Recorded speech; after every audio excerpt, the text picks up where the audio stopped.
दोस्तों बॉलीवुड पोल खोल के नए एपिसोड में आपका स्वागत है। और भाई साहब, अगर आपने अभी तक मेरा चैनल सब्सक्राइब नहीं किया तो कर लो, घंटी नहीं दबाई तो ज़रूर दबाओ। देखो, आप घंटी नहीं दबाओगे तो आपको नहीं पता चलेगा जब मैं नया वीडियो पोस्ट करूंगा। बात को समझो, इसीलिए कहता हूं बार बार कि घंटी दबा दो भाई साहब, दबा दो। दबा दोगे तो मजा आ जाएगा। बात को समझो आप। कन्नड़ा एक्टर यश की फिल्म टॉक्सिक 4 जून को रिलीज होने वाली थी, लेकिन अब ये फिल्म 4 जून को रिलीज नहीं हो रही है। इससे पहले भी इस फिल्म की रिलीज डेट कई बार चेंज हो चुकी है। इस फिल्म के बनाने वालों ने ऑफिशियली एक स्टेटमेंट जारी किया है और कहा है कि हमारी फिल्म 4 जून को रिलीज नहीं हो रही है, और आगे ये फिल्म किस डेट पर रिलीज होगी ये भी नहीं बताया गया है। यानी कि इस फिल्म की रिलीज डेट को लंबे समय के लिए टाल दिया गया है, और अब ये भी नहीं पता कि ये फिल्म रिलीज होगी भी कभी या नहीं होगी। अब आप ये कहेंगे कि भाई जब ये फिल्म पिछले 6 महीने से रिलीज के लिए तैयार है तो रिलीज कभी क्यों नहीं होगी? ऐसी क्या वजह हो सकती है? उसकी कई वजह हैं। सबसे पहली वजह यह है कि इस फिल्म का बजट है तकरीबन 600 करोड़ रुपए, और 600 करोड़ रुपए का एक महीने का इंटरेस्ट कितना होता है आप कैलकुलेट कर लीजिए। यानी कि इस फिल्म का बजट एवरीडे बढ़ रहा है। अगर यह फिल्म 6 महीने के बाद रिलीज होगी तो आप समझिए कि उस वक्त इस फिल्म का बजट होगा तकरीबन 700 करोड़ रुपए। तो 600-700 करोड़ रुपए कोई छोटी मोटी अमाउंट तो है नहीं। यह पैसा रिकवर भी होना चाहिए फिल्म रिलीज होने से पहले, और बस यही सबसे बड़ी प्रॉब्लम है कि इस फिल्म पर जो पैसा लगा है वो रिकवर नहीं हो रहा है। इस फिल्म को प्रोड्यूस किया है केवीएन प्रोडक्शन ने, और यश ने इस फिल्म को बनाने से पहले उनको बताया था कि फिल्म के रिलीज होने से पहले ही जितना पैसा इस फिल्म पर लगेगा वो रिकवर हो जाएगा, क्योंकि यश को ऐसी उम्मीद थी कि इस फिल्म के डिजिटल राइट्स बिक जाएंगे तकरीबन 400 करोड़ रुपए में। लेकिन प्रॉब्लम यह है कि कोई भी कंपनी इस फिल्म के डिजिटल राइट्स 100 करोड़ से ज्यादा में खरीदने के लिए तैयार नहीं है, वो अमेजॉन हो, नेटफ्लिक्स हो या ZEE5 हो। तो अगर इस फिल्म के डिजिटल राइट्स 100 CR में ही बिकते हैं तो बाकी के 500-600 करोड़ रुपए कहां से आएंगे? थिएटर से।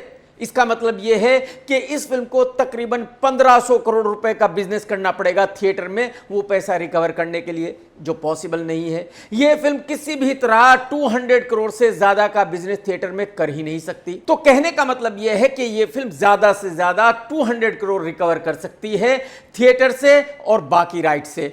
तो बाकी के 400 करोड़ रुपए कहां से आएंगे? केवीएन प्रोडक्शन वालों का कहना यह है कि हमें तो रिलीज होने से पहले पूरा पैसा चाहिए। जैसे कि मैंने आपको बताया कि यश ने फिल्म शुरू करने से पहले केवीएन प्रोडक्शन वालों को यह बताया था कि इस फिल्म पे जितना पैसा लगेगा वो रिलीज होने से पहले ही रिकवर हो जाएगा। तो अब केवीएन प्रोडक्शन वाले यश से कह रहे हैं कि भाई आप हमारा पैसा रिकवर करके दीजिए इस फिल्म के रिलीज करने से पहले, और यह किसी भी हाल में पॉसिबल नहीं है। जैसे कि मैंने बताया कि यह फिल्म मैक्सिमम 200 करोड़ ही रिकवर कर सकती है, 400 to 500 करोड़ का नुकसान होना तय है। तो बस यही वजह है कि शायद अब यह फिल्म कभी भी रिलीज नहीं होगी, क्योंकि केवीएन प्रोडक्शन वालों का कहना यह है कि हमें पैसे चाहिए और यश वो पैसे रिकवर कर नहीं सकता। तो शायद यह फिल्म हमेशा के लिए डब्बा बंद हो गई है, अब यह फिल्म कभी भी रिलीज नहीं होगी। मैं आपको ये बता दूं कि केवीएन प्रोडक्शन वालों ने इस फिल्म में ही अपना पैसा बर्बाद नहीं किया, बल्कि विजय की तमिल फिल्म जननायक को भी केवीएन प्रोडक्शन वालों ने ही प्रोड्यूस किया है, उसमें भी इन्होंने ही पैसे लगाए हैं। वो फिल्म ऑलरेडी लीक हो चुकी है, ऑनलाइन लोग उस फिल्म को देख चुके हैं। तो अगर वो थिएटर में रिलीज होगी तो उसका डिसास्टर होना तय है। यानी कि उस फिल्म में भी कम से कम 500 करोड़ रुपए का लॉस होना पक्का है, गारंटी है। केवीएन वालों ने एक और फिल्म बनाई थी केडी, जो रिलीज हो चुकी है, और उस फिल्म में भी बहुत बड़ा नुकसान हो चुका है। यानी कि जो केवीएन प्रोडक्शन वाले हैं वो ऑलरेडी तकरीबन 1500 करोड़ रुपए का लॉस कर चुके हैं। कितना भाई साहब? 1500 करोड़ का लॉस कर चुके हैं। आप अंदाजा लगाइए ये कितनी बड़ी अमाउंट है। एक्चुअली हकीकत यह है कि केवीएन प्रोडक्शन वाले ही कुछ लोग हैं जो पूरे हिंदुस्तान में फिल्म इंडस्ट्रीज को चला रहे हैं। अगर ऐसे नए लोग आकर फिल्मों में करोड़ों रुपए बर्बाद नहीं करेंगे तो जाहिर सी बात है वो बॉलीवुड हो या तेलुगु इंडस्ट्री हो या मलयालम इंडस्ट्री हो, सभी बंद हो जाएंगे, फिल्में नहीं बनेंगी। जिस दिन से आमिर खान ने अपनी फिल्म एक दिन की रिलीज डेट अनाउंस की थी, मैंने उसी दिन कह दिया था कि इस फिल्म का डिसास्टर होना तय है, इस फिल्म को डिसास्टर होने से कोई बचा नहीं सकता। उसके बाद फिल्म का पोस्टर रिलीज हुआ, टीजर रिलीज हुआ, ट्रेलर रिलीज हुआ, गाने रिलीज हुए। मैंने सभी को देखकर कहा कि इस फिल्म का डिसास्टर होना तय है। आमिर खान ने खूब ड्रामा किया, मीडिया के सामने रोया भी।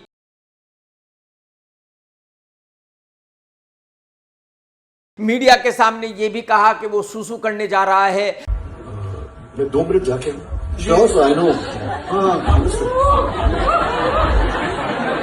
लेकिन आमिर खान के जितने भी ड्रामे हैं उनसे इस फिल्म को कोई फायदा नहीं हुआ, बल्कि नुकसान हुआ। और यही वजह है कि इस फ्राइडे को जब फिल्म रिलीज हुई तो सुबह 8 बजे ही थिएटर्स के बाहर तकरीबन 5-5 किलोमीटर लंबी लाइन लगी हुई थी लोगों की। उनका कहना यह था कि आमिर खान के बेटे की यह फिल्म रिलीज हुई है, अगर हमने ये नहीं देखी तो हमारे जीने का कोई मकसद नहीं है। वो लोग अपना घर बार मकान दुकान बेचकर थिएटर्स पर गए थे इस फिल्म को देखने के लिए। बेचारे थिएटर ओनर्स क्या करते, उन्होंने पुलिस को बुलाया, लाठी चार्ज हुआ, तब तो जाकर कहीं पब्लिक कंट्रोल में आई।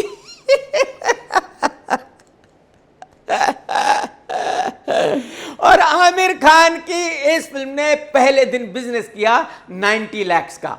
कितना भाई साहब? 90 लाख का। फिल्म का बजट कितना है?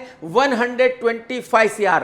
लाइफ टाइम थिएट्रिकल बिजनेस कितना होगा? Maximum 5 CR। इस फिल्म के जो डिजिटल राइट्स है वो कितने में बिकेंगे? कितने में भी नहीं। अब कोई भी कंपनी रद्दी के भाव में भी वो राइट्स नहीं खरीदेगी। यानी कि इस फिल्म में आमिर खान का कम से कम 120 करोड़ रुपए का नुकसान होगा। कितना भाई साहब? 120 CR का नुकसान होगा। यानी कि आमिर खान के बेटे की यह फिल्म 2026 की एक बहुत बड़ी डिसास्टर फिल्म है। और ऐसा नहीं है कि आमिर खान की ये एक ही फिल्म है जो डिसास्टर हुई है। इससे पहले आमिर की एक फिल्म रिलीज हुई थी हैप्पी पटेल्स, डिसास्टर। उससे पहले एक और फिल्म रिलीज हुई थी सितारे जमीन पर, डिसास्टर। उससे पहले आमिर खान के बेटे की एक और फिल्म रिलीज हुई थी लवयाप्पा, डिसास्टर। उससे पहले आमिर खान की एक और फिल्म रिलीज हुई थी लाल सिंह चड्ढा, डिसास्टर। कहने का मतलब यह है कि आमिर खान पिछले 8 साल से एक के बाद दूसरी डिसास्टर देता आ रहा है। इसके बावजूद भी आमिर खान का यह मानना है कि उससे ज्यादा बॉलीवुड में किसी को पता ही नहीं है फिल्मों के बारे में। और मैं आपको भी बता दूं कि आमिर खान ने एक और फिल्म प्रोड्यूस की है जिसमें हीरो है सन्नी देओल। उस फिल्म का नाम है बंटवारा 1947। वो फिल्म भी 1-2 महीने में रिलीज होने वाली है और उस फिल्म में इंडिया पाकिस्तान का प्यार दिखाया गया है, यानी कि उस फिल्म का भी डिसास्टर होना तय है। तो आप अंदाजा लगाइए कि आमिर खान कितने पैसे बर्बाद कर चुका है। आमिर खान तकरीबन 500 करोड़ रुपए का नुकसान कर चुका है पिछले 7-8 साल में। लाइन से तकरीबन 8 सुपर डुपर डिसास्टर देने के बाद शायद अब आमिर को यह पता चल गया होगा कि आमिर को फिल्मों के बारे में कोई पता नहीं है। आमिर को फिल्म बनाने का ABCD नहीं पता है। आमिर को सिर्फ एज एन एक्टर काम करना चाहिए। बॉलीवुड में एक भूला बिसरा एक्टर है जिसका नाम है मुकेश गन्ना। यह बेचारा किसी ना किसी के बारे में बात करता रहता है पब्लिसिटी लेने के लिए। जाहिर सी बात है रणवीर सिंह की फिल्म धुरंधर बहुत बड़ी हिट हो गई है, तो अब इसको मौका मिल गया है रणवीर सिंह के बारे में बात करने का पब्लिसिटी के लिए। तो अब अचानक मुकेश ने कहा है कि रणवीर सिंह के चेहरे पर बहुत ज्यादा निगेटिविटी है। ये आदमी सिर्फ विलन का रोल कर सकता है, ये आदमी हीरो का रोल नहीं कर सकता, इस आदमी को शक्तिमान नहीं बनाया जा सकता। यही वजह है कि मैं इसको अपनी फिल्म का हीरो नहीं बना रहा हूं। अरे भाई साहब, अरे भाई साहब, कुछ तो खौफ खाइए, कुछ तो मर्यादा रखिए। अरे आप उसको अपनी फिल्म का हीरो नहीं बनाना चाहते, लेकिन उससे भी तो पूछ लीजिए कि क्या वो आपकी फिल्म में काम करना चाहता है। मतलब कुछ भी पेल रहे हो भाई साहब। अरे रणवीर सिंह आप जैसे आदमी की फिल्म में काम क्यों करेगा, वो तो मुझे बता दीजिए। अरे भाई साहब, पब्लिसिटी लेना बंद कर दीजिए फालतू की बातें करके। इन बातों से कोई फायदा नहीं है, बात को समझिए आप। बॉलीवुड में एक भूली बिसरी एक्ट्रेस है जिसका नाम है मलिका शेहरावत। इसकी एज है तकरीबन 55 इयर्स। मलिका अब तक तकरीबन 20-25 बार सर्जरी करा चुकी है, लेकिन जाहिर सी बात है सर्जरी से फेस कितना चेंज हो सकता है। इतनी सर्जरी कराने के बावजूद भी ये बेचारी कभी बड़ी एक्ट्रेस बनी ही नहीं। किसी डायरेक्टर प्रोड्यूसर ने इसको सीरियसली लिया ही नहीं, क्योंकि जब भी मुंह खोलती थी तो ऐसी बातें करती थी जिससे सिर्फ गंदगी आती थी। यही वजह है कि ज्यादा लोगों ने इसको काम नहीं दिया। अब क्योंकि बुढ़ापा आ चुका है, इसको ये एहसास हो चुका है कि जिंदगी खत्म हो चुकी है, बॉलीवुड में तो अब कोई काम मिलने वाला है नहीं, तो जाहिर सी बात है कोई ना कोई वीडियो बनाकर थोड़ी बहुत पब्लिसिटी लेती रहती है। इस बेचारी ने एक वीडियो रिलीज किया है, आप भी जरा देख लीजिए। एक रैंडम सा थॉट आया मेरे दिमाग में। मैं सेल्फी वीडियो के लिए अपना चेहरा देख रही थी इस लाइट में, और मैंने भी कोई फिल्टर भी नहीं लगाया।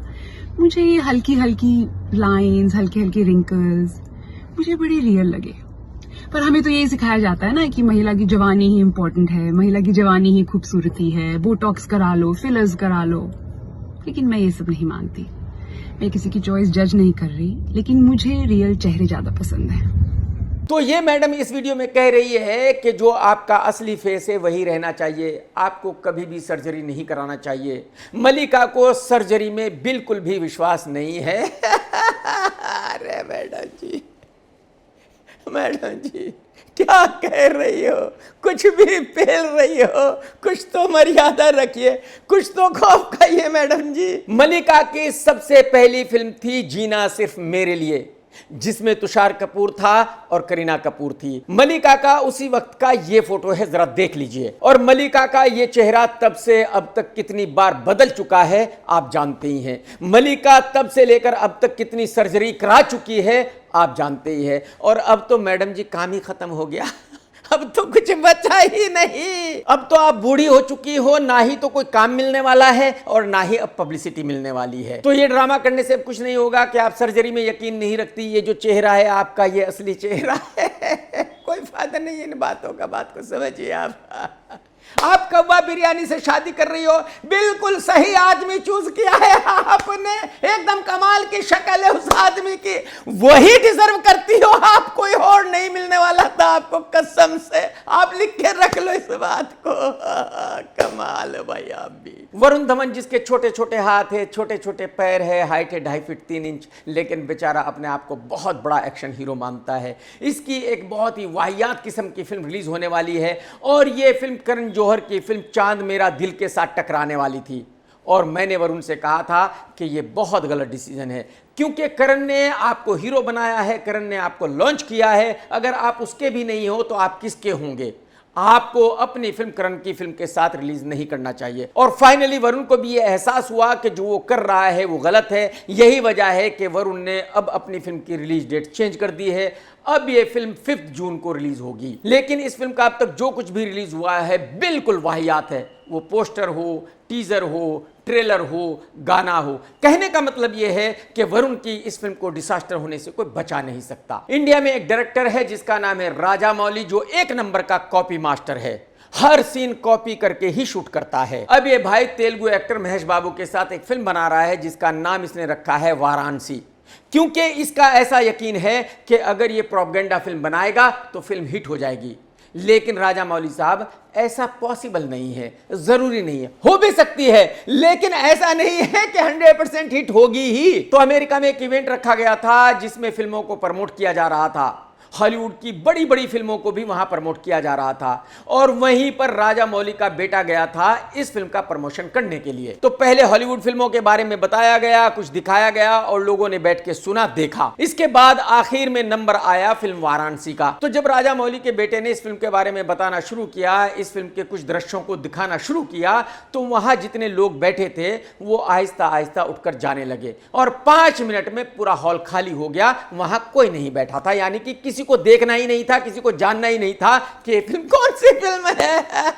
राजामौली साहब, आपके साथ ठीक नहीं हो रहा है, गलत हो रहा है भाई साहब। मुझे तो ऐसा लगता है कि आपकी ये फिल्म डिसास्टर होगी और गारंटी के साथ होगी, आप लिख के रख लो। सलमान खान साहब तेलुगु प्रोड्यूसर दिल राजू की फिल्म की शूटिंग चालू कर चुके हैं मुंबई में, जिसमें हीरोइन है साउथ फिल्मों की एक्ट्रेस नयनतारा। और सलमान अक्टूबर में एक और फिल्म की शूटिंग चालू करने वाला है जिसको डायरेक्ट करेंगे राजन डीके। और इस फिल्म को प्रोड्यूस कर रहे हैं मैत्री मूवीज वाले, जो पुष्पा के प्रोड्यूसर हैं। इस फिल्म में सलमान खान एक सुपर हीरो का रोल कर रहा है और बताया जा रहा है कि 2027 में ये फिल्म रिलीज होगी। यानी कि अब Salman back to back Telugu निर्माताओं की फिल्मों की शूटिंग चालू कर रहा है। किसी जमाने में महेश भट्ट साहब ने एक फिल्म बनाई थी आवारापन, उसको डायरेक्ट किया था मोहित सूरी ने और उस फिल्म में हीरो था इमरान हाशमी। जब वो फिल्म रिलीज हुई थी तो सुपर डुपर डिसास्टर रही थी और उस फिल्म के रिलीज होने से लेकर अब तक इमरान हाशमी का कैरियर खत्म हो चुका है। इमरान हाशमी का बेचारे का कोई भी स्टारडम बचा नहीं है। इमरान हाशमी आज की तारीख में वेब सीरीज में काम करता है, फिल्में तो मिलती ही नहीं है। लेकिन इमरान को ऐसा लगता है कि अगर आवारापन 2 रिलीज होगी तो बहुत बड़ी हिट होगी और इमरान सुपरस्टार बन जाएगा। बताओ क्या क्या हो रहा है।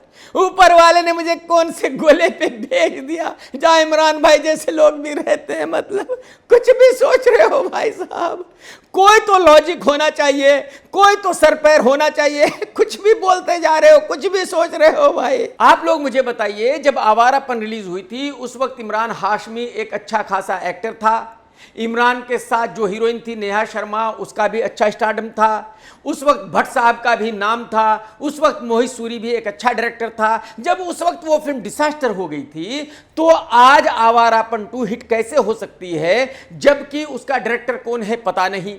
इमरान हाशमी का कैरियर खत्म हो चुका है। इमरान हाशमी बेचारा वेब सीरीज एक्टर बन चुका है। बेचारे भट्ट साहब का नाम भी टोटली खत्म हो चुका है और भट्ट साहब तो इस फिल्म में इन्वॉल्व ही नहीं है। तो कहने का मतलब यह है कि अगर इमरान ऐसा सोच रहा है कि आवारापन 2 बहुत बड़ी हिट हो जाएगी, तो ये शेख चिल्ली के सपने हैं, हकीकत इसमें बिल्कुल नहीं है। तेलुगु फिल्मों में एक सड़ा सा एक्टर है जिसका नाम है रामचरण। पिछले काफी सालों से एक फिल्म बना रहा है पेड्डी। इस फिल्म की रिलीज डेट बहुत बार अनाउंस की गई, चेंज कर दी गई। फाइनली अब अनाउंस किया गया है कि ये फिल्म 4 जून को रिलीज होगी। रामचरण साहब, मैं आपको ये बता सकता हूं कि आप इस फिल्म को कभी भी रिलीज कीजिए, जब भी रिलीज करेंगे इस फिल्म का डिसास्टर होना तय है। और मैं आपको ये भी बता दूं कि हिंदी बेल्ट में तो लोग आपको जानते ही नहीं हो कि आप हो कौन। हिंदी बेल्ट में तो किसी को आपकी शक्ल देखनी ही नहीं है, क्योंकि हिंदी फिल्मों के जो विलन हैं वो भी आपसे ज्यादा हैंडसम होते हैं। तो मेरा सजेशन आपको यही है कि आप अपनी फिल्म को तेलुगु में रिलीज कीजिए। हिंदी में रिलीज करने की बिल्कुल जरूरत नहीं है, क्योंकि इस फिल्म को कुत्ता भी देखने नहीं जाएगा। एक टीवी एक्ट्रेस है रीम शेख। इस लड़की ने एक इंटरव्यू दिया है और कहा है कि मैं भले ही एक्ट्रेस हूं, मैं भले ही टीवी सीरियल्स में काम करती हूं, लेकिन मैं एक पक्की सच्ची मुस्लिम हूं। मैं 5 वक्त की नमाज पढ़ती हूं। तो मेरा प्यार किसी दूसरे धर्म के आदमी से हो ही नहीं सकता। मेरा प्यार अगर होगा तो एक मुस्लिम से ही होगा, मेरी शादी अगर होगी तो एक मुस्लिम से ही होगी। और मेरे ख्याल में रीम की ये सोच बिल्कुल सही है। किसी को भी दूसरे धर्म में शादी करने की जरूरत है ही नहीं। भाई, अगर आपका विश्वास है धर्म में, आप धर्म को मानते हो, तो फिर आपको अपने ही धर्म में शादी करनी चाहिए। हाँ, अगर आप धर्म को नहीं मानते तो फिर आप किसी से भी शादी कर सकते हैं। जैसे कि मैं आपको बता चुका हूं कि आमिर खान की पिछली 8 फिल्में सुपर डुपर डिसास्टर हैं। तो अब आमिर को यह पता चल चुका है कि हाँ, उसको नहीं पता कि अच्छी कहानी कौन सी है, बुरी कहानी कौन सी है, अच्छी फिल्म कौन सी है, बुरी फिल्म कौन सी है, कौन सी फिल्म चलेगी, कौन सी फिल्म नहीं चलेगी। यही वजह है कि आमिर खान ने अब डिसाइड किया है कि वो साल में कम से कम 3 फिल्में करेगा। नहीं तो आपको तो पता ही है कि भाई 3-4 साल में एक फिल्म किया करता था। लेकिन जमीन पे आ गया है, हकीकत पता चल चुकी है कि करियर खत्म हो गया है। तो अब क्या करे? तो अब एक ही रास्ता बचा है कि साल में कम से कम 3 फिल्में करे, माल अंदर करे। 3-4 फिल्मों में से एक फिल्म तो कोई ना कोई चल ही जाएगी। बात ही खत्म। सही है आमिर भाई। मैं पिछले 8 महीनों से काफी कहानियां सुन रहा हूं। अच्छा। और 2-3 अच्छी कहानियां मुझे मिली हैं। तो अभी ये एक दिन रिलीज हो जाए, इसके बाद मेरी फिल्म आ रही है सनी देओल और राज संतोषी की। जी जी जी जी। तो ये अगस्त में आएगी। ओके। उसके बाद जो है सितंबर में मैं एज एन एक्टर काम शुरू करूं। तो आमिर ने बताया है कि पिछले काफी दिनों से ये कहानियां सुन रहा है और इसको 3 कहानियां पसंद आई है और अब आमिर इन तीनों फिल्मों को बैक टू बैक करेगा। कि मैं एक फिल्म की शूटिंग मुकम्मल करके 1-2 महीने का गैप लूंगा प्रिपरेशन के लिए, फिर दूसरी फिल्म की शूटिंग करूंगा, फिर 1-2 महीने का गैप लेके मैं तीसरी फिल्म की शूटिंग करूंगा। तो लगातार 2-3 फिल्में मैं करूंगा। तो मेरे ख्याल में आमिर खान ने जो ये फैसला किया है साल में 3 फिल्में करने का, ये बिल्कुल सही है। और मुझे ऐसा लगता है कि हर एक एक्टर को कम से कम 2 फिल्में तो साल में करनी ही करनी चाहिए। भाई, घर पे बैठकर क्या मिलने वाला है? फिल्में करोगे तो पैसे मिलेंगे ना यार। वेस्ट बंगाल में इलेक्शन हो रहे थे और रवि किशन वहां खूब रैलियां कर रहा था, खूब बयान दे रहा था। रवि ने मीडिया को बताया कि मैं बंगाल में एक जगह प्रचार करने गया था, तो वहां कुछ लोग आ गए मुझे मारने के लिए और मुझे छुटका बम दिखा रहे थे, छुटका बम। रवि ने उनसे कहा कि भाई साहब, आप मुझे बम दिखा रहे हो? आप जान तो लो मैं कौन हूं, कहां से आया हूं। मैं गोरखपुर से आया हूं। अब आपको पता चल गया मैं कौन हूं, तो क्या अब भी मुझे बम दिखाओगे? मैं जानता हूं, मेरी सभा में मुझे मारने के लिए लोग घुस गए थे। मैं उनको कहा, हाँ, वो छुटका बम हमके दिखे। हम बोले हम गोरखपुर से आई हो, हमके तू बम दिखावा ताड़ा। तो रवि के इस बात को कहने का मतलब क्या था? क्या रवि यह साबित करना चाह रहा था कि भाई जो गोरखपुर के लोग होते हैं वो सभी क्रिमिनल होते हैं और बहुत बड़े बड़े क्रिमिनल होते हैं, उनके सामने छोटे मोटे क्रिमिनल तो कहीं टिकते ही नहीं है? जो गोरखपुर के लोग होते हैं वो बड़ी बड़ी राइफल देख चुके होते हैं, बड़े बड़े बॉम्ब देख चुके होते हैं, तो उनको छोटे मोटे बॉम्ब से क्या डर लगेगा? मतलब रवि किशन क्या कहना चाह रहा था? मेरी समझ से बाहर की बात है भाई साहब। जब आप लोग एक्टर कुछ कहते हो ना, मुंह खोलते हो ना, तो सोच लिया करो कि क्या कह रहे हो क्या नहीं कह रहे हो। रवि ने आगे ये भी कहा कि मोदी के चरणों का पानी यानी जिस पानी से मोदी जी के चरण धोए गए हैं, पैर धोए गए हैं, वो एक दवाई की तरह होता है। अगर कोई आदमी उसको पी लेगा तो उसका कैंसर हमेशा के लिए खत्म हो जाएगा। मैं नहीं कह रहा हूं, बल्कि रवि का ऐसा मानना है। तो जितने भी दुनिया भर में कैंसर से पीड़ित हैं, उन सबको आना चाहिए, मोदी जी के पैरों को पानी से धोना चाहिए और उस पानी को पी लेना चाहिए। वो सभी स्वस्थ हो जाएंगे। उनको हॉस्पिटल में जाने की जरूरत ही नहीं है, पैसे खर्च करने की जरूरत ही नहीं है, दवाई लेने की जरूरत ही नहीं है ना रवि भाई? क्या क्या देखना पड़ेगा एक ही जीवन में। ऊपर वाले ने किस गोले पे मुझे भेज दिया, जहां रवि भाई जैसे लोग भी रहते हैं। सही जा रहे हो भाई साहब। वैसे तो इस खबर का बॉलीवुड से कोई लेना देना नहीं है, लेकिन आपको इस खबर के बारे में जानना चाहिए। यही वजह है कि मैं आपको बता रहा हूं। एक जोड़ा, यानी कि एक लड़का लड़की किसी बाहर की कंट्री से इंडिया में आया। वो दिल्ली भी गए, वो बेंगलोर भी गए, वो मुंबई भी गए और उन्होंने इंडिया के सभी शहरों को नंबर दिए। तो इस जोड़े ने दिल्ली को 10 में से 0 नंबर दिए और मुंबई को 10 में से 10 नंबर दिए। यानी कि उनके हिसाब से दिल्ली उन लोगों के लिए सेफ नहीं है जो बाहर से आते हैं, और मुंबई उन लोगों के लिए बिल्कुल सेफ है। अब आप में से बहुत सारे लोग ये जानना चाहेंगे कि भाई ऐसा कैसे हो सकता है, इन लोगों ने ऐसा क्यों किया। एक्चुअली जब इन लोगों से पूछा गया कि भाई आपने दिल्ली को 0 नंबर क्यों दिए हैं, तो उनका कहना यह था कि हम दिल्ली में जहां भी गए और वहां जितने भी लोग होते थे वो सब उनको घूरते थे। जो लोग होते थे वो लड़की को ऐसे घूरते थे कि लड़की बेचारी बहुत ही अनकंफर्टेबल हो जाती थी। उसको ऐसा लगता था कि यार ये लोग मुझे ऐसे क्यों घूर रहे हैं, ऐसा लगता था जैसे वो लोग उसको खा जाएंगे। लेकिन जब वो दोनों मुंबई में आए और घूमने गए तो उनको कोई देख ही नहीं रहा था। वो कहीं भी जा रहे थे, कोई उनको घूर नहीं रहा था। और ये बात मैं 100% खुद भी कंफर्म करता हूं कि जो दिल्ली के लोग हैं वो इसी तरह से करते हैं। मुंबई में किसी को नहीं पड़ी कौन लड़की कहां जा रही है, कहां से आ रही है, क्या पहने हुए, किसी को घंटा फर्क नहीं पड़ता। लेकिन दिल्ली के लोग अगर एक लड़की को देख लेते हैं तो भाई साहब उसको ऐसे घूरते हैं जैसे बस खा जाएंगे। ऐसा लगता है जैसे दिल्ली के लोगों ने कभी लड़की को देखा ही नहीं है। तो दिल्ली के लोगों से मैं सिर्फ यही कहना चाहता हूं कि भाई साहब अपने आप को बदलिए, अपनी इस घटिया हरकत को बदलिए, अपनी आदत को बदलिए। आप लोग दुनिया भर में बदनाम हो रहे हो। समझ रहे हो कि नहीं समझ रहे हो? आप लोगों को पता ही है कि आमिर खान 2 बार ऑफिशियली शादी कर चुका है। पहली शादी की थी रीना जी से, जिससे 2 बच्चे हैं। दूसरी शादी की थी जिससे 1 बच्चा है।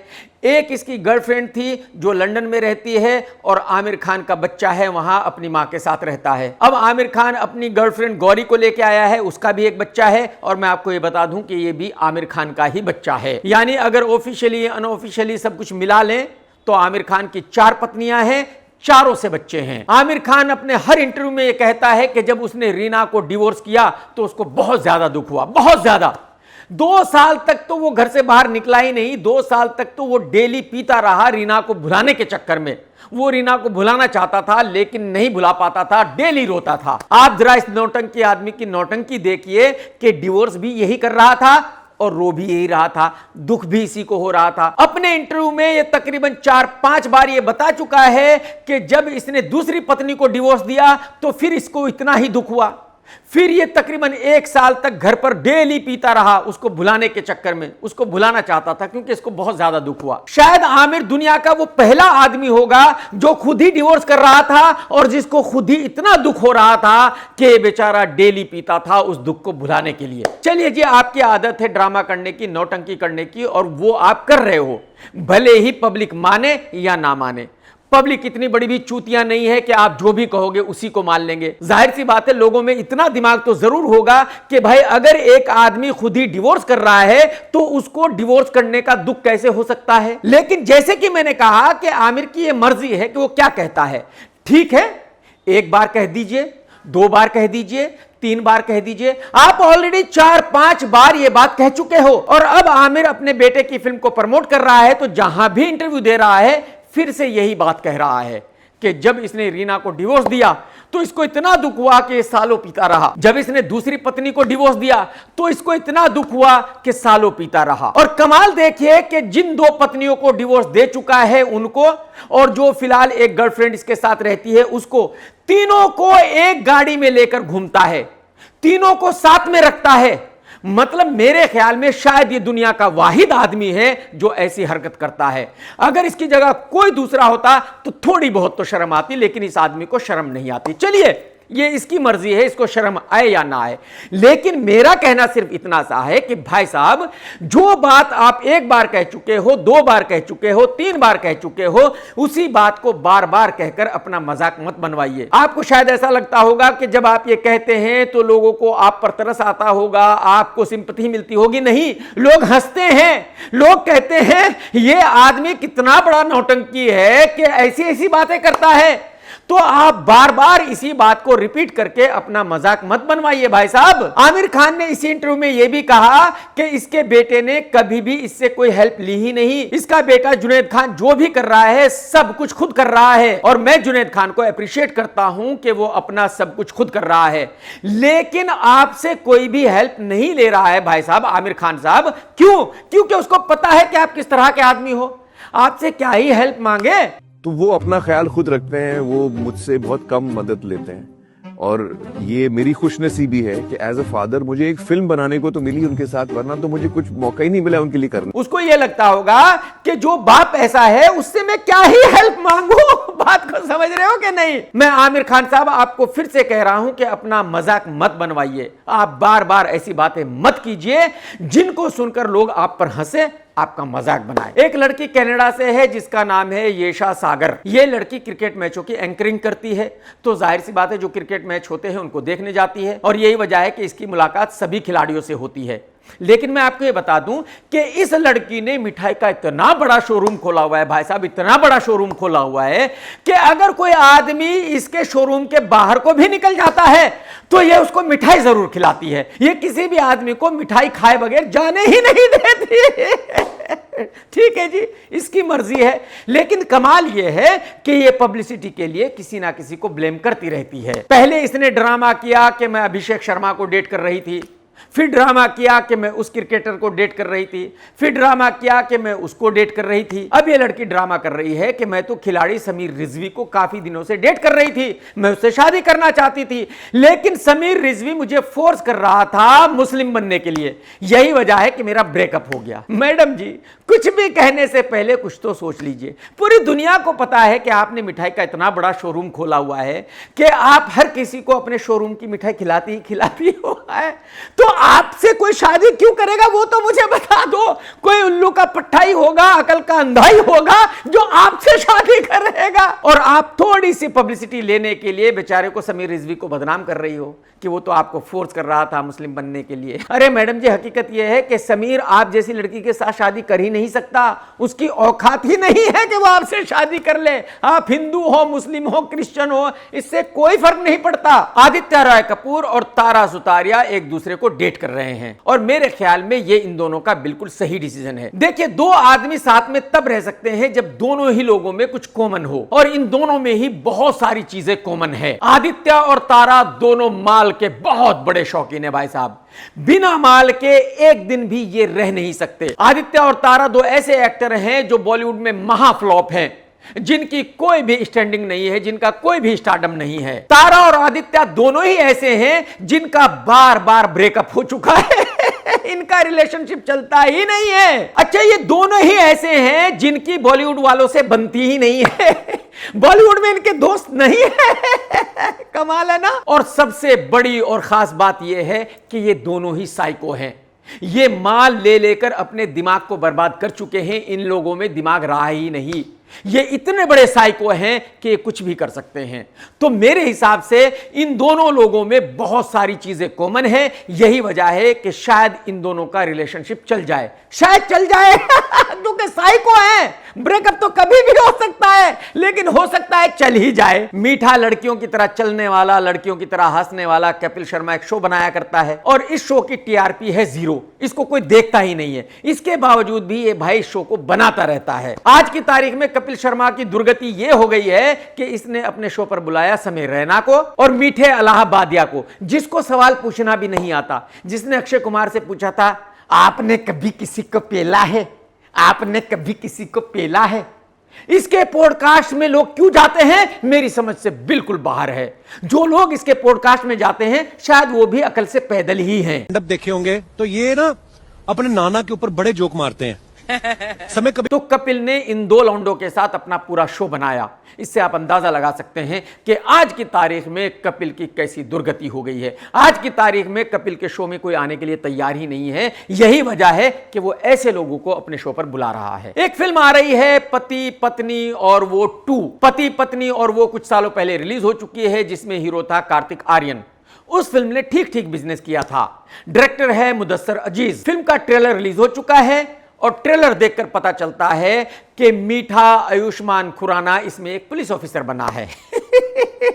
ये वही बंदा है जिसकी बीवी अपनी किताब में ये बात खुद ही लिख चुकी है कि ये आदमी थाईलैंड में अपनी बीवी के थनों से दूध निकालता था, उसको प्रोटीन में मिक्स करता था और पीता था। कितना बड़ा बेशरम आदमी है आप अंदाजा लगा सकते हो। चलता लड़कियों की तरह है, हंसता लड़कियों की तरह है। कहने का मतलब यह है कि एक नंबर का मीठा है, लेकिन पुलिस ऑफिसर का रोल कर रहा है। ठीक है जी, इसकी मर्जी है, कोई भी रोल कर सकता है। डायरेक्टर की मर्जी है, वो इसको किसी भी रोल में ले सकता है। मैं आपको ये बता दूं कि यह फिल्म ऑफर हुई थी कार्तिक को, लेकिन कार्तिक ने इस कहानी को सुना और रिजेक्ट कर दिया। कार्तिक ने कहा कि भाई साहब ऐसी फिल्म अब नहीं चलेगी, मुझे यह फिल्म नहीं करनी है। उसके बाद मुदस्सर गया आयुष्मान के पास और यह फिल्म बनी। इस फिल्म के ट्रेलर से पता चलता है कि खुराना की 3 पत्नियां हैं, रकुल प्रीत, सारा अली खान और वामिका गब्बी। कौन? वामिका। वामिका भाई साहब। इस तरह की फिल्में तकरीबन 30 साल पहले डेविड धवन बनाया करता था कि एक आदमी होता था, उसकी 3 पत्नियां होती थी, वो छुपाता रहता था, इसको उसको उसको, तीनों पत्नियों के साथ घूमता रहता था। मुझे आप बताइए क्या आज के वक्त में ये पॉसिबल है? भाई साहब आज तो एक आदमी अगर मूतने भी निकलता है तो उसकी वीडियो बन जाती है। तो एक ऑफिसर की 3 पत्नियां हैं और उनको पता ही नहीं है, पब्लिक को भी पता नहीं है। ये कैसे हो सकता है मुझे बताइए। हालांकि जो फिल्म का ट्रेलर है वो बुरा नहीं है, मैं बिल्कुल भी नहीं कह रहा हूं कि ये ट्रेलर ऐसा है कि मैं इस फिल्म को वाहियात कहूं, घटिया कहूं। लेकिन मेरा मुद्दा यह है कि क्या इस तरह की कहानी पर बनी फिल्म आज चल सकती है? और मैं आपको ये बता दूं कि जो वरुण धवन की फिल्म आ रही है, जिसको डेविड धवन ने डायरेक्ट किया है, वो भी एक ऐसी फिल्म है। उसमें भी वरुण के साथ 2 लड़कियां हैं, यानी कि वहां 2 लड़कियां हैं, यहां 3 लड़कियां हैं। कहानी तकरीबन वही है। तो क्या इस तरह की फिल्में आज चल सकती हैं? और आज की तारीख में मीठे आयुष्मान खुराना का कोई स्टारडम नहीं है, बटले वरुण का भी कोई स्टारडम नहीं है, दोनों का स्टारडम 0 हो चुका है। तो ऐसे में लोग इन फिल्मों को थिएटर में देखने क्यों जाएंगे? हालांकि मैं गारंटी के साथ कह सकता हूं कि मुदस्सर की इस फिल्म का म्यूजिक अच्छा होगा, क्योंकि मुदस्सर के कान म्यूजिक के लिए बहुत अच्छे हैं।